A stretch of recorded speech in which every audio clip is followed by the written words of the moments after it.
Hear ye, hear ye. The Court of Appeals for the First District of Texas now in session. Pursuant to adjournment, God save the Constitution and this honorable court. Thank you. Good afternoon, and welcome to the First Court of Appeals Zoom argument. We have one case on this afternoon's docket. That's case number 01-19-00971, Patriot Contracting LLC and Travelers Casualty and Surety Company of America versus Shelter Products, Inc. Will counsel please make their announcements? Ike Esmeyer Sr. for Patriot and Travelers, the appellants in this case, Your Honor. And Ben Adderholt for Shelter Products.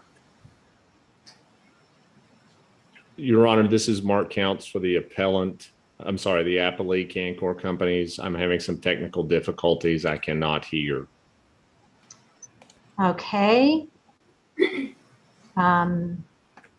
you think, I don't know whether that's on our end or you can't hear us at all? I'm sorry, I can't hear you. Okay. Maybe we might be able to use the chat function, maybe, Justice Countess. I am attempting to log in through my phone. Okay. I am in the waiting room. I'm going to sign off on my computer and Okay. hopefully I can get in through the phone. No problem. Thank you.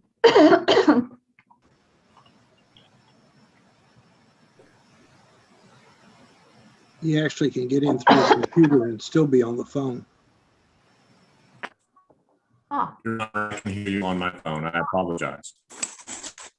that's okay. I just want to make sure we're going to be able to hear you and you can hear us.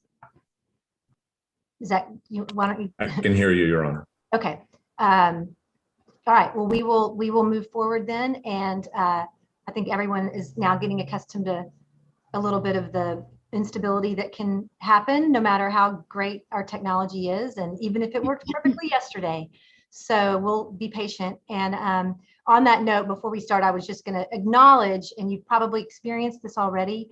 I find that we end up having to interrupt you more forcefully in Zoom argument than we do in person. I don't think you can sense that we're going to ask a question. So I guess I just want to apologize in advance for what might seem like, you know, being interrupted midstream for us to ask a question, but there just doesn't seem to be any other way, unfortunately, to do that. So with that said, I'd want to confirm it's my understanding that Patriot, you want to reserve 5 minutes of your 20 minutes for rebuttal. Is that correct?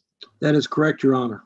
And then the other, let's see, and then Mr. Esmeyer, Mr. Adderholt and Mr. Counts, are you all going to split the 20 minutes or is that the agreement? Yes, Your Honor. Okay, great. All right, well, I think we're ready to proceed. And as they start the clock, I actually am going to start us off with a question instead of having you get too far in. So we're ready to proceed. Go May it ahead. please the court and counsel. And, As I and so said- I am going to start off with a question. Sorry, I just wanted to get the clock started because I know that we are actually all fairly eager to hear, at least right now, specifically on the issue of the stipulation and the Rule 11 agreement and your argument as to that issue and you know what we should be taking into consideration that you think makes it a Mary Carter agreement and makes it impermissible. Appellants urge that the stipulation of July 27, 2016, and the Rule 11, which was formalized the day that the trial went to jury, are Mary Carter agreements, and they were not given to the jury. The jury was never made aware of this, which led to created a sham adversity between Cancor and Shelter. The stipulation and the Rule 11 both was an agreement as to how the funds would be split between Cancor and Shelter, and Cancor remained in the case and Shelter remained in the case. If this was a true pass-through, there'd be a liquidation agreement. That liquidation agreement would mean that Shelter would no longer litigate. It would use Cancor to do all the litigation. And more importantly, Cancor would have received a release from Shelter saying no matter what happens in the litigation, you're released because of this agreed pass-through.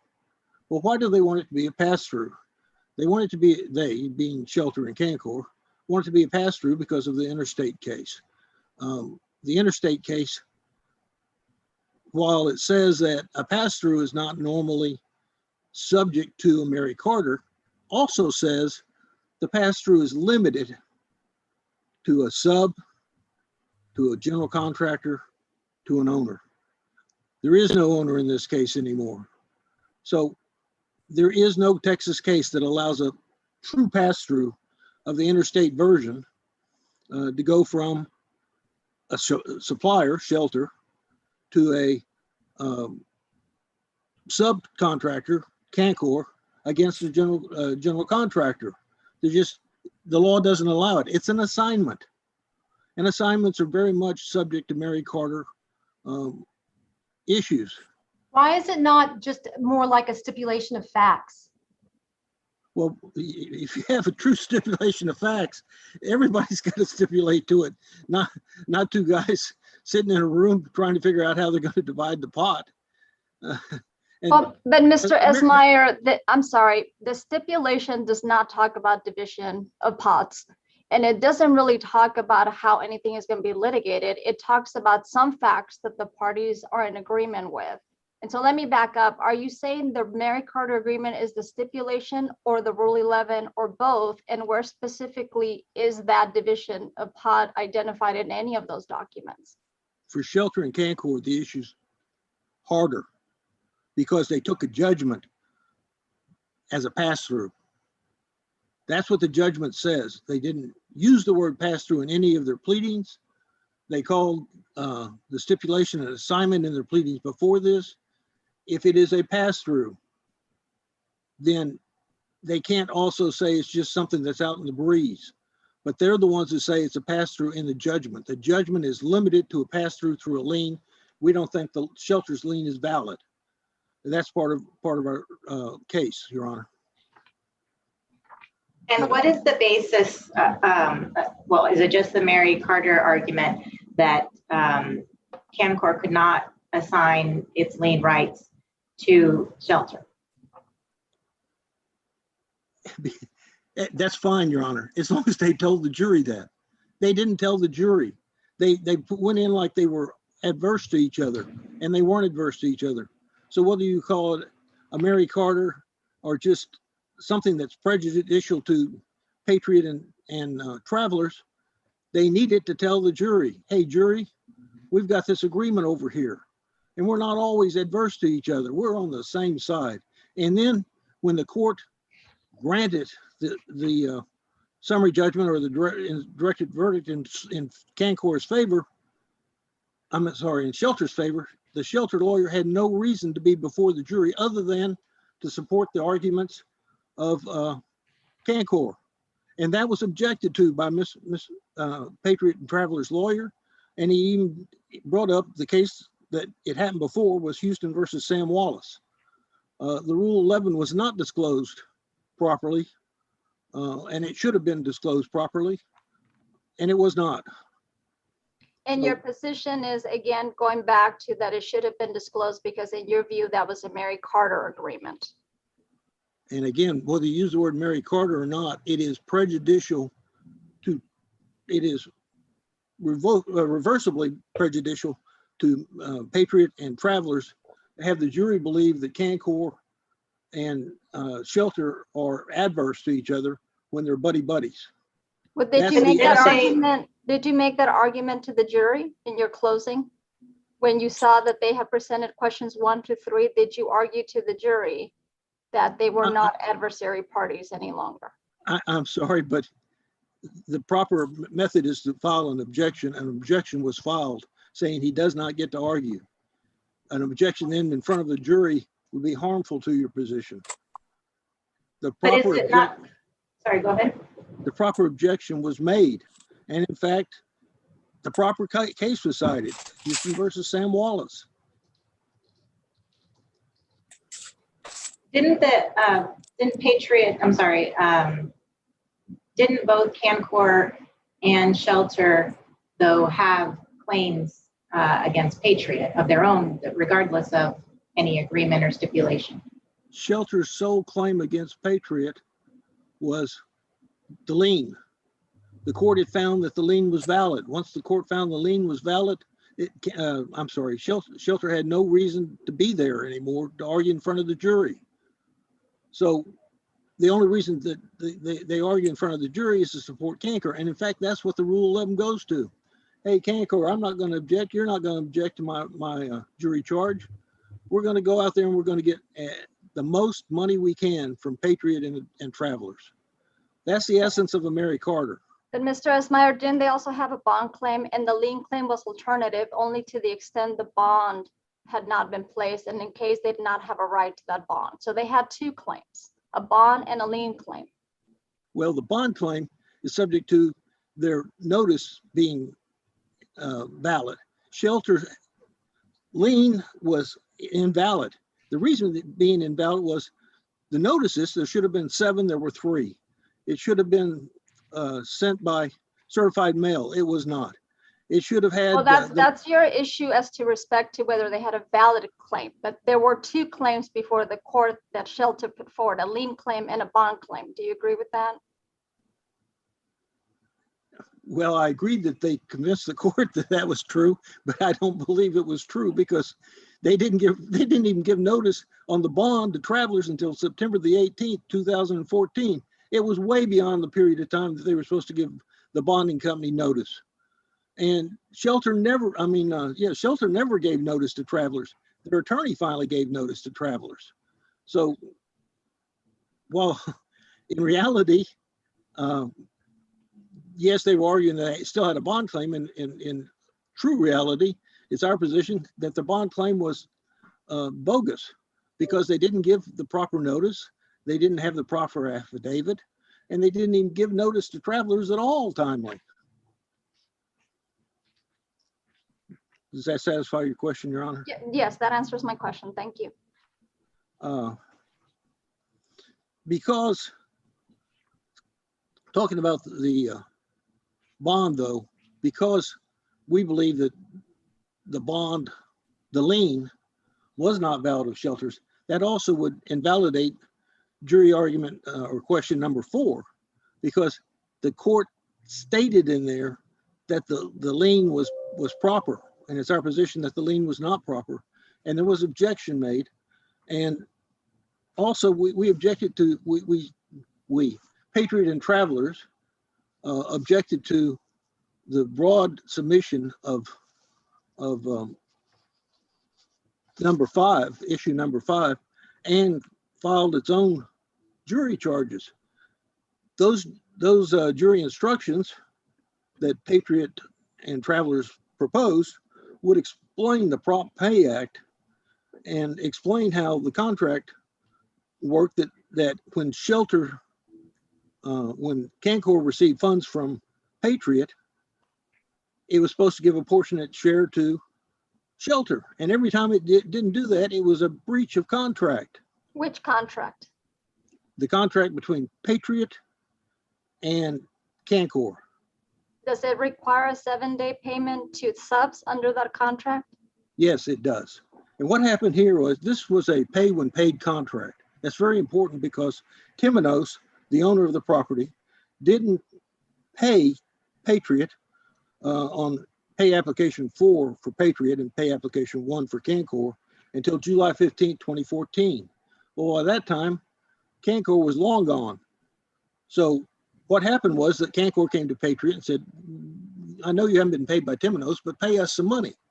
So on June the 4th, 2014, Patriot pays Cancor $100,000. According to the contract in the Prompt Pay Act, Cancor is then supposed to turn around and pay the proportionate amount of that to Shelter. Cancor didn't do it. That's a material breach. Wasn't Patriot, though, under the Patriot Cancor contract, able to demand conditional releases when it issued payments? Well, when Patriot actually found out that well, the conditional release wasn't required until the time that Timonos was going to pay. So there was no conditional release at that point in time, and we never got a conditional release for the $170,000. But the issue of the contract in paragraphs 2.4 and 3.8 agrees with the Texas Property Code, section 28.002, and the Prop Pay Act. It requires a payment within 7 days. I'm sorry, and just because there's so many contracts, so you're still talking about the Concord Patriot contract. Patriot with the sub. Okay, so the shelter contract. No, Shelter never had a contract with Patriot or Travelers. Right. Shelter's only contract is with Cancor. So And the just only make sure I contract- understand, the 7-day payment provision was in the 2.4 and 2.8 sections. That's the contract between Patriot and Cancor. Right, and that required Patriot to pay Cancor within 7 days of receiving payment from the owner. Does it also require that Cancor has to pay its subs within 7 days of receipt? Yes. Okay. And they breached well before we received money from Timonos. So their breach is conclusively proven to be the opposite of what the jury found in question number 5. It conclusively proves that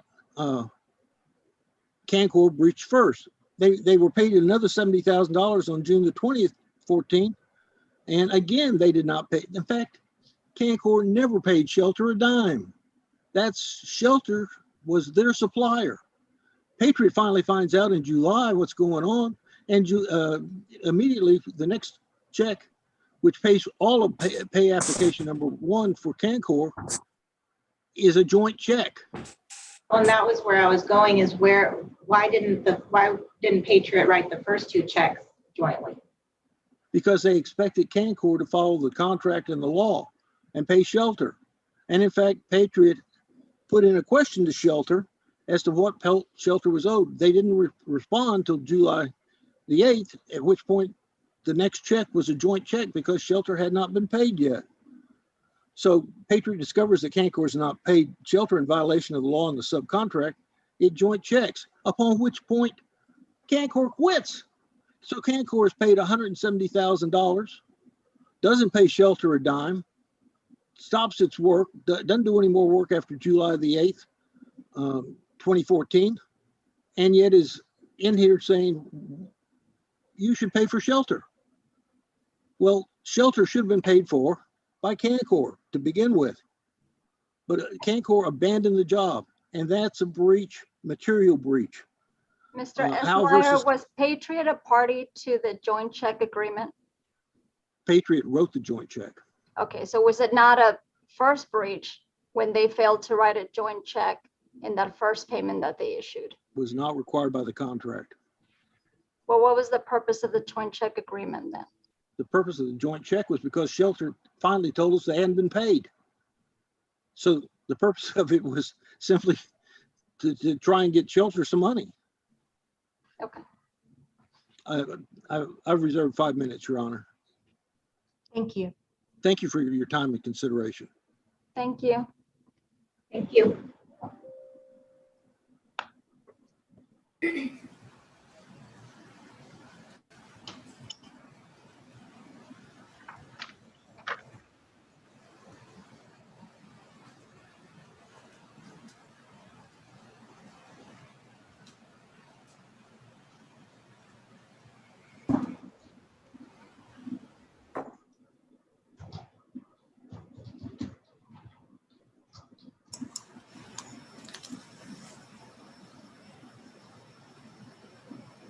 Mr. Adderholt, you ready to proceed? I am, Your Honor. May it please the court, in answer to, I believe, Justice Malloy's question about the Mary Carter Rule 11 agreement, the evil in Mary Carter was to prevent lowered liability or greater jury verdict between the parties and to try to manipulate the court system. That didn't happen at all in this case. The debt remained the same from the time the petition was filed until the jury verdict. It was absolutely, the appellants say it lowered Cancor's liability to Shelter and it was allowed for a greater jury verdict for Cancor. That is just absolute nonsense. What we used occasionally the word pass-through because in a sense, anytime a sub has a lien or bond claim, it makes it through the other subcontractor, in this case, Cancor, to the general contractor and then ultimately to the owner. So in that sense, it's always a pass-through claim that goes and attaches finally to the owner's land. But you're right that there is also independent claim by Shelter on for the lien. And if the lien is valid, then the two bond claims, the payment bond and the indemnity bond, are direct quasi-contract benefits to Shelter and has direct access to those causes of action against the GC and the surety.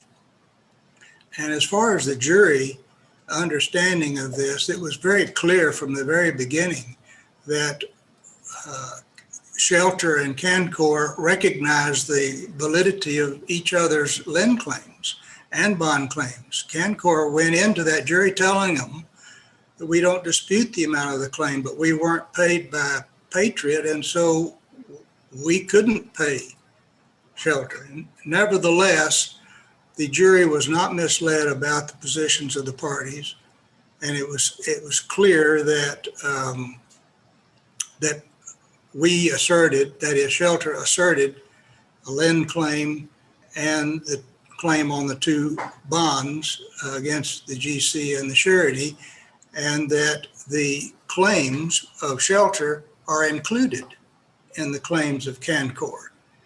Cancor, of course, had additional labor and material costs, so their claim was larger than Shelter's, but we made it clear that we weren't asking for double recovery. We wanted simply to be paid what the purchaser of the materials from Shelter admitted they owed. Mr. Adelhort, I'm glad you brought that up because I maybe what caused some confusion was if both Cancor and Shelter had independent bond and lien claims that they could have secured against Patriot, what then did the stipulation do in recognizing each other's lien claims? Because you didn't dispute each other's amounts filed under those bond or lien claims. So I'm failing to understand what it is that the parties were trying to achieve through that stipulation. There were two things, at least. One of them, it was a stipulation to eliminate issues.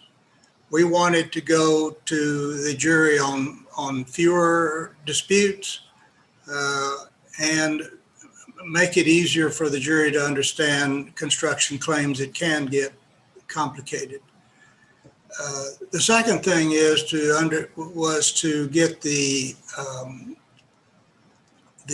notice of Cancor to our benefit. Cancor said, you may use our notice on the lien and bond claims, and we will make sure that if we win on the lien and bond claims, that your portion will be included in any recovery that we get. So what we wanted to make sure was that because Patriot and the sureties were claiming that our notices were invalid, but they never objected to Cancor's lien or notices. So we said, if we have to, we want to be able to utilize Cancor's notices on the lien and bond claim. And so that stipulation did that, but we still had to prove the validity of our lien in the court, and we still had to prove our bond claims to the court. So these were independent issues, and the stipulation was really just to facilitate the simplification of issues between Cancor and Shelter. The issue of breach is really not my issue, but I would like to point out that the Mustang versus Driver opinion by the Supreme Court puts the burden on the party that's asserting a breach to establish the proposed jury issue is who materially breached first. And their proposed jury issue doesn't do that. It does not satisfy the Supreme Court's requirement to establish whose breach was first. Their proposed jury issue just asks about did Cancor breach the contract? And it uses a portion of the Prompt Pay Act, which is totally inapplicable. The proposed jury issue asked about whether Cancor paid subs. Well, there was no evidence to show what the proportionate interest in the other subs that the parties had was in any of those payments that were made by Patriot. Do you agree that the Patriot Cancor contract required Cancor to pay its subs within 7 days of receipt of payment? I think that's correct.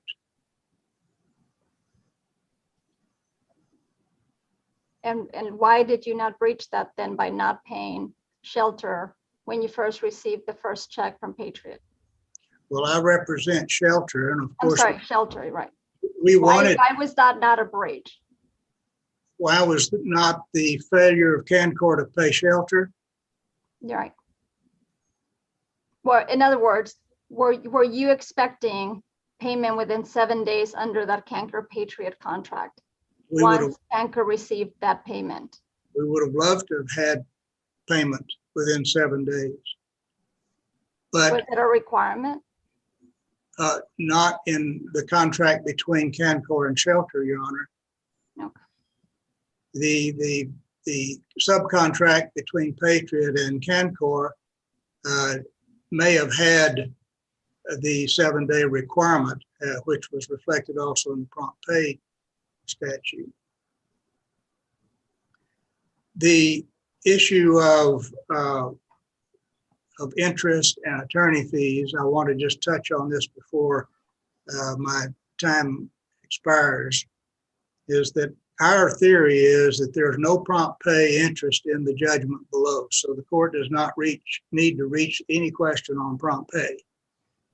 The Lynn claim that Shelter has in this case for materials sold to Cancor, that Cancor then sold to Patriot, the Patriot sold to the owner, is based upon the purchase contract between Cancor and Shelter. The prices for the goods are established in there. The interest rate at 18% is established in there. And the authorization for the recovery of attorney fees is established. So the contours of Shelter's Lynn is established by that subcontract between Cancor and Shelter. And when that Lynn claim then is passed through the sub to the GC and affixes to the owner's property, it is then when the owner purchased the two bonds and had those bonds guarantee the payment of Shelter's Lynn claim. And that's how we get the interest, principal, and attorney fees as established part of our Lynn claim.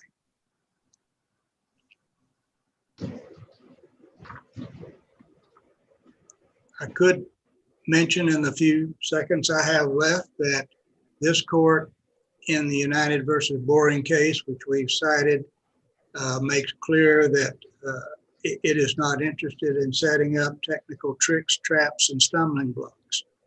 That the statute that we're suing under is to be given the most liberal interpretation to allow for subs like us, Shelter, to be paid promptly by the parties upstream from us.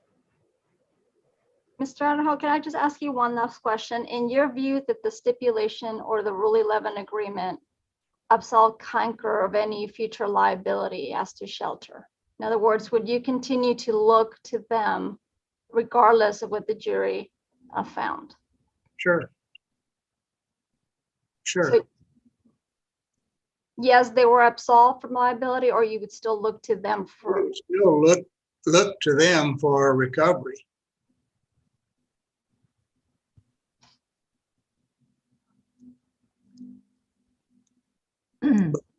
we were so certain, Judge, that we would recover on the bonds that we that Shelter would have been able to get 100% recovery on the bonds.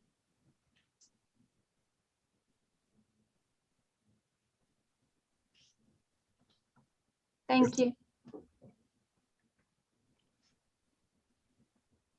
That is all we have, Your Honor. Thank you, Mr. Adderholt.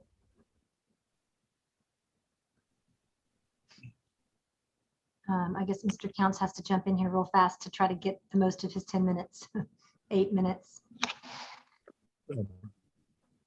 May it please the court, thank you for your time today. Justice Rivas Malloy, you asked a very insightful question regarding the 7-day subtractor payment requirement in the Patriot CanCorp contract. That requirement did not have a mirror in the Shelter CanCorp contract. I would refer the court to the testimony elicited at trial. That testimony is contained at 2 Reporters Record, page 168, lines 3 to 21. That testimony is from Mr. Jonathan, or it's not from LaFleur, although he did mirror it later. It's from the corporate representative of Shelter, which said that CanCorp had a 30-day revolving line of credit with Shelter. So Shelter expected us to pay all invoices that had come due within the past 30 days. We paid Shelter in accordance with that agreement. We had a 7-day payment requirement in the Patriot CanCorp contract, specifically 2 of them. One, the contract required Patriot to pay us within 7 days of receipt of payment from the owner, Temenos. The jury found in jury question number 5 that Patriot breached that contractual requirement. The second payment requirement was for us to pay our subs within 7 days, but that requirement was only to pay them what was due, not what Patriot said was due, but what Shelter said was due. And we honored that provision. There is direct testimony in the record from Jonathan LaFleur saying that was our payment arrangement and we honored it. So we did not breach the Patriot CanCorp contract, and the jury expressly found that we didn't breach that contract. I hope that directly answers the question you posed. Justice That clarifies Malloy, it. Yes, thank you. you're welcome, Your Honor. Thank you. Justice Malloy, you asked a question about whether the jury, essentially whether the jury was informed of the lack of adversity between Shelter and CanCorp. The court was informed of that when we filed the stipulation on or about August 5th of 2019. The appellants were informed of it because they objected to the stipulation. Those objections are contained in 5 Clerk's Record, page 2909. And the jury was informed of the lack of adversity from the inception of the case forward. In fact, trial counsel for the appellants, Mr. Dale Tingley, at 2 Reporters Record 141, lines 7 to 14, now they are here together. They are sitting right there together and they are bound together. The evidence is that they have been doing work for several years together.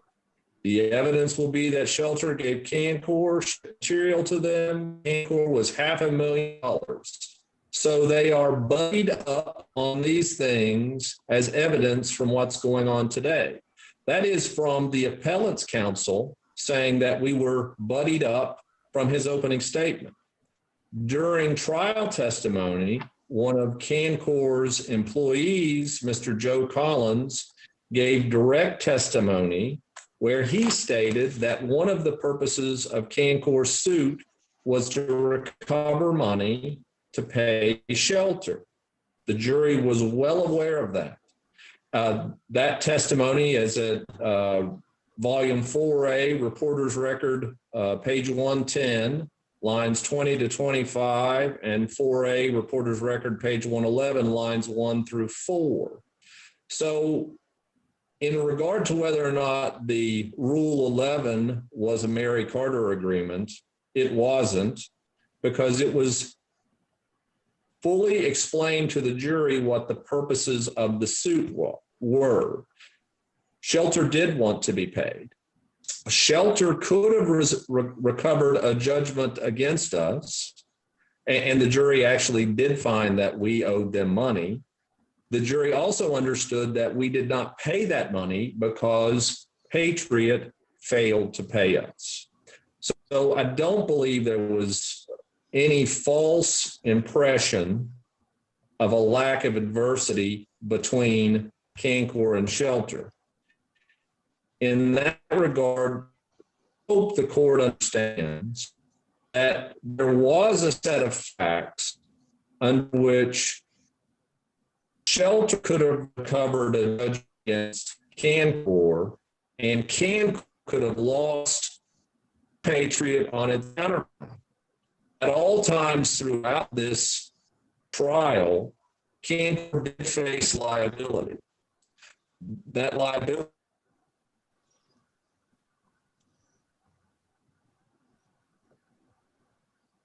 Mr. Counts, we lost you.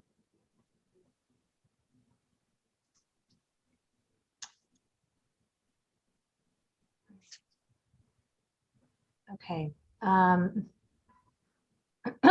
haven't actually faced this situation before. I'm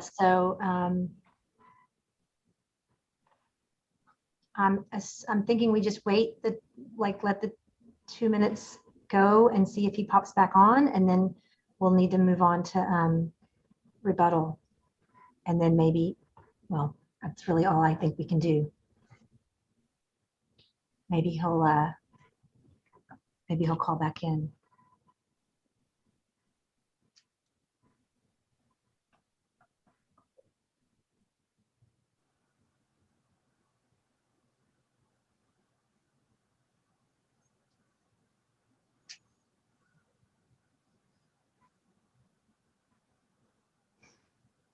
I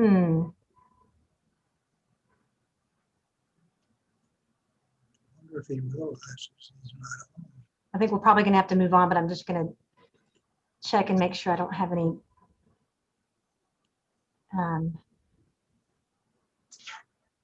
message here telling me what's going on, and I don't. So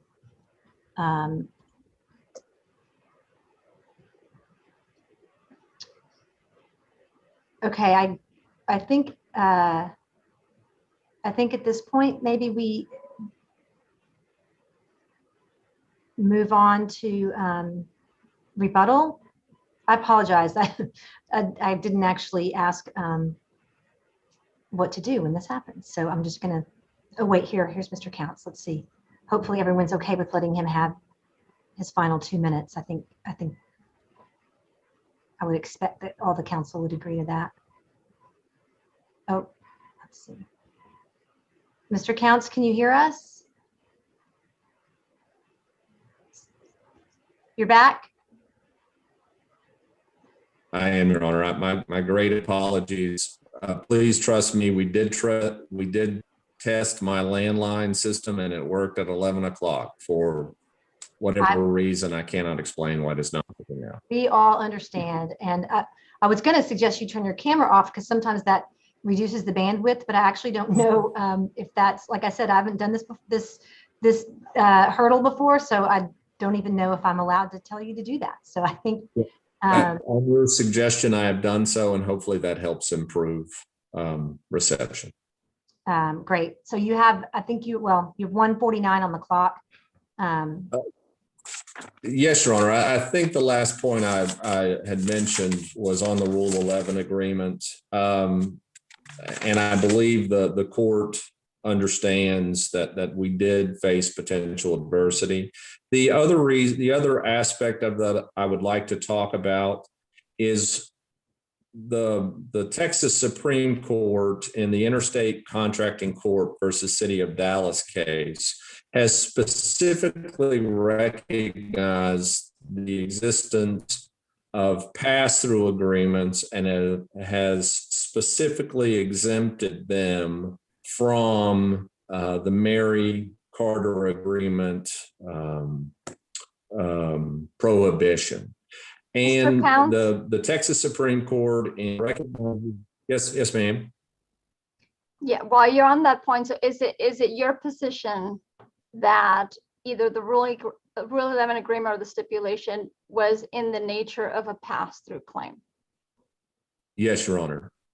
And okay, and if so, can you address, I'm gonna let you finish your chain of thought there with the case, but can you also address the third amended petition, the Shelter file, where they describe that agreement, that stipulation, as an assignment of Cancor's rights to Shelter and not Shelter's rights to Cancor?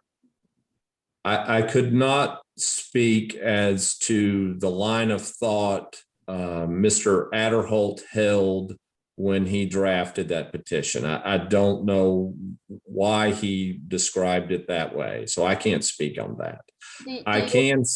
So you disagree that that Cancor was giving its rights to Shelter for purposes of the litigation? I don't disagree that we were giving them rights. I wouldn't choose that phraseology. I would say we were recognizing their rights. We were recognizing their right to recover $213,000, which was due and owing from Patriot. That right.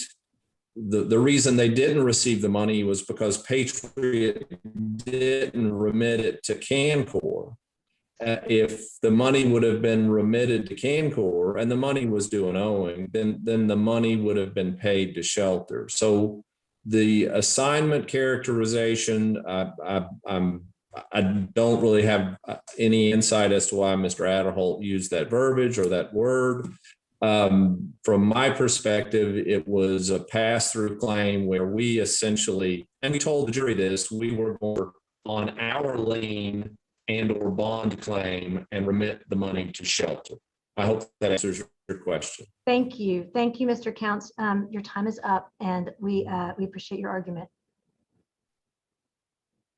Thank you, Your Honor.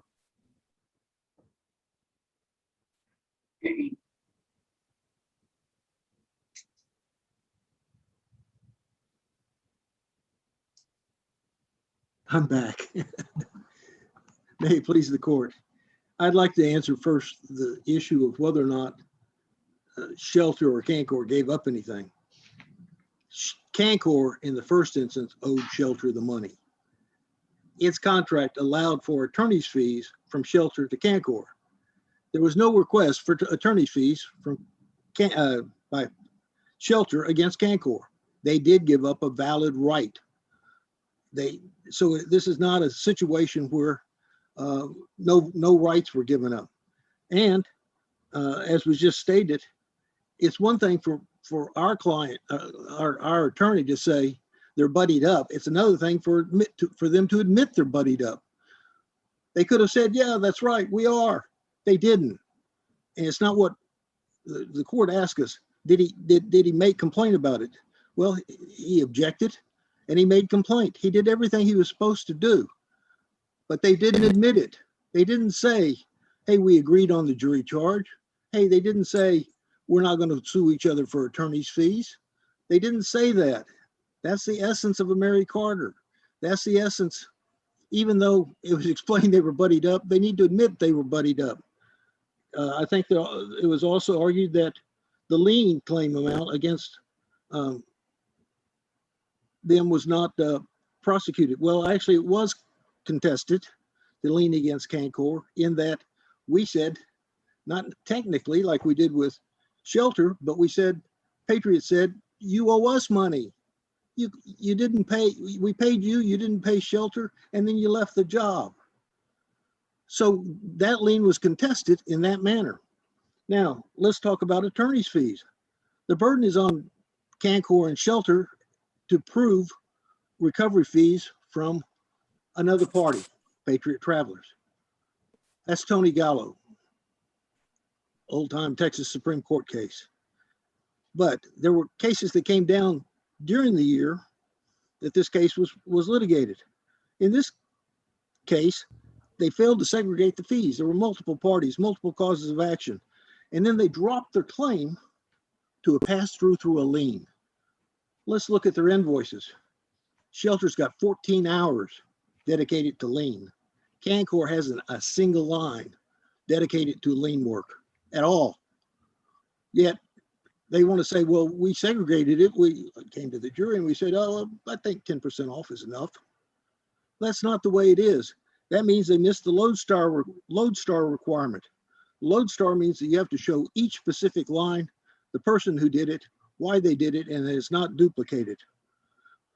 We also argued that they failed to plead what they're trying to recover under. It's not in their petitions. And they say, well, the Boss is a case, Texas Supreme Court case, argument, it doesn't help them because the argument that they you can look at other people's pleadings and say, okay, it's okay.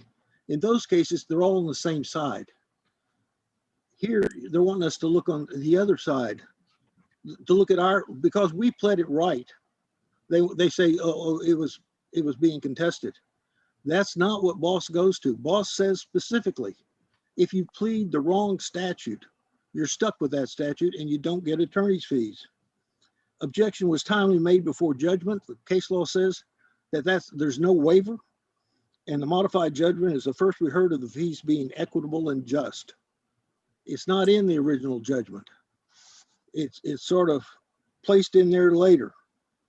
Shelter has no contract with Patriot or Travelers, and cannot impose an agreement on Cancor on Patriot. In other words, Shelter's contract with or Cancor cannot be placed as a contract between Patriot and Travelers and Shelter.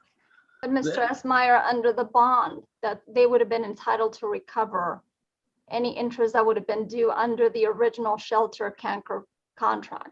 Shelter would have been entitled to that interest. Shelter would have. They didn't ask for interest for Shelter. They asked for interest for Cancor. They asked for interest for Shelter. It was Cancor's money. If anybody owed, it was 18%, it was Cancor. And therefore there's no evidence. You can't, if you're doing a pass through, you got to give the money to Cancor and Cancor gives it to Shelter. They did it wrong. And there's no evidence, insufficient evidence, and the interest should be reversed totally, zeroed. That's our position. Sticking with it. Thank you, Your Honor. Thank you. Thank you for you. your We time and appreciate your consideration. argument. Thank you. Thank you, counsel, for your arguments and for your briefing. The appeals are submitted, or the appeal is submitted, and we are adjourned. Thank you. Everyone have a good day.